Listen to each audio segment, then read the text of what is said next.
આંતરરાષ્ટ્રીય પતંગ મહોત્સવ 2025ની શરૂઆત થઈ છે, જેમાં વિશ્વભરના લોકો ઉપસ્થિત જોવા મળ્યા। અમદાવાદના આકાશે પતંગોના રંગીન દ્રશ્યો સર્જાયા છે, કારણ કે અમદાવાદમાં પ્રખ્યાત આંતરરાષ્ટ્રીય પતંગ મહોત્સવની શરૂઆત થઈ છે।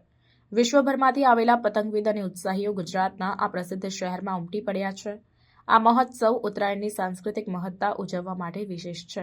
ગુજરાત પર્યટન વિભાગ દ્વારા આયોજિત આ મહોત્સવ આ વર્ષે પ્રસિદ્ધ સાબરમતી રિવરફ્રન્ટ ખાતે યોજાઈ રહ્યો છે। Japan, United states, United Kingdom, France અને બ્રાઝિલ જેવા 45થી વધુ દેશોના પ્રતિનિધિઓ આ મહોત્સવનો ભાગ બન્યા છે। વિવિધ દેશોના પ્રતિનિધિઓ પોતાના વિશિષ્ટ પતંગો સાથે હાજરી આપી રહ્યા છે। એકતાનો ઉત્સવ અને સાંસ્કૃતિક મિશ્રણ। આંતરરાષ્ટ્રીય પતંગ મહોત્સવ માત્ર પતંગ પ્રદર્શનમાં સીમિત નથી, તે એકતા, સાંસ્કૃતિક બદલાવ અને ઉત્સવની ભાવનાનું પ્રતીક છે।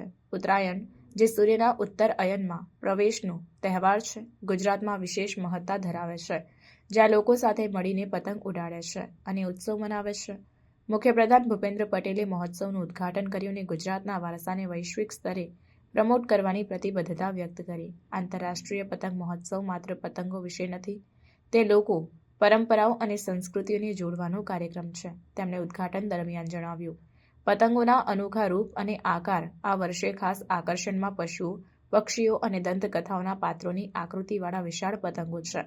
પરંપરાગત પતંગ બનાવવાની વર્કશોપ્સ, સાંસ્કૃતિક નૃત્ય પ્રદર્શન અને ગુજરાતી વાનગીઓનો લહાવો આપતી ફૂડ કોર્ટ લોકોની ભીડ ખેંચી રહી છે।